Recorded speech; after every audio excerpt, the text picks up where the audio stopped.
뉴스야 시작합니다. 정치부 황정민 기자 나와 있습니다. 첫 번째 물음표 볼까요? 네, 첫 번째 물음표는 간장 한 사발입니다. 이준석 대표가 어제 SNS에서 한 말인데 아시는 분도 많을 테지만 다시 한번 설명해 주시죠. 네, 이 일부 남초 커뮤니티에서 쓰이는 간장이란 단어를 알아야 이해하실 수 있는데요. 네. 안철수 의원의 별명인 간철수와 이 윤핵관으로 불리는 장제원 의원의 성을 합쳐서 만든 용어입니다.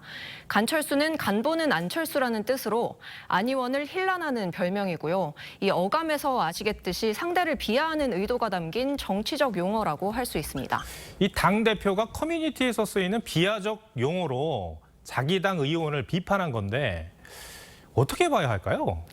이 30대인 이 대표는 기존 보수정당의 정치인들과 다르게 온라인에서 젊은 세대들이 쓰는 용어나 비유하는 화법으로 상대방을 공격하는 경우가 많았습니다. 작년에 윤 대통령이 국민의힘 입당 결정을 하기 전에는 윤 대통령을 소에 빗대면서 조기 입당을 촉구하기도 했었습니다.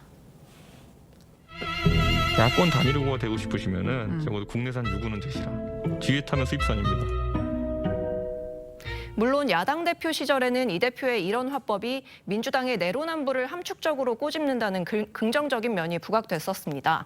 또 20, 30대 남성표를 끌어오는데 이 대표가 역할을 했던 것도 분명하고요. 근데 문제는 더 이상 이 대표가 야당 대표가 아니라는 점에 있습니다. 그렇습니다.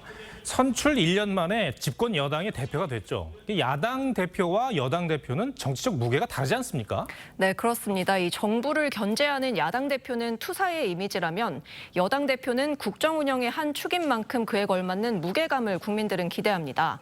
여당 대표의 말 한마디, 행동 하나하나가 정부 여당에게도 부담이 될 수 있는 겁니다.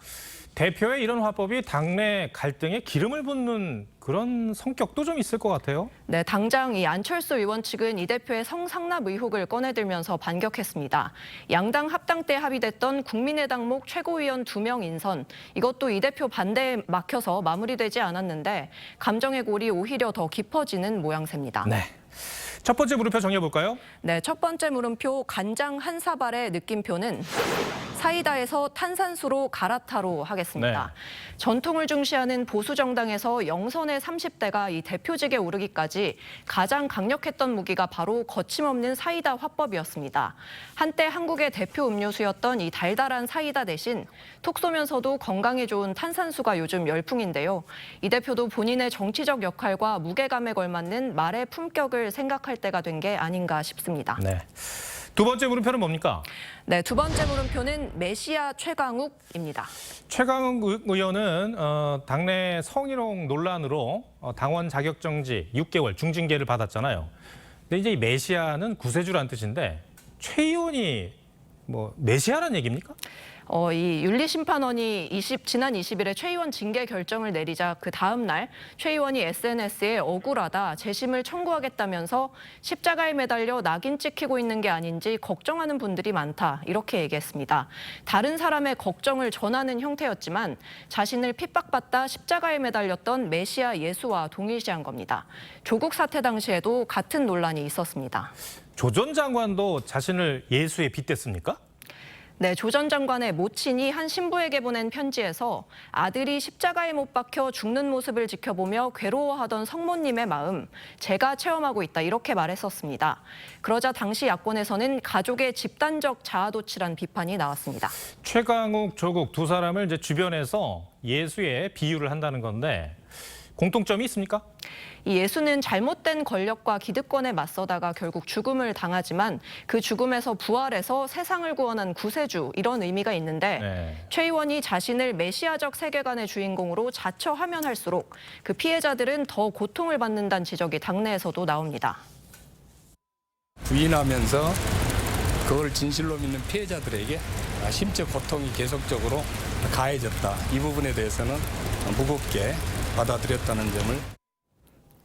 최 의원은 윤리심판원이 만장일치로 징계 결정을 내린 뒤에도 명백한 허위라는 글을 SNS에 올렸고 여기에 조 전 장관도 슬퍼요를 누르면서 최 의원을 응원했습니다.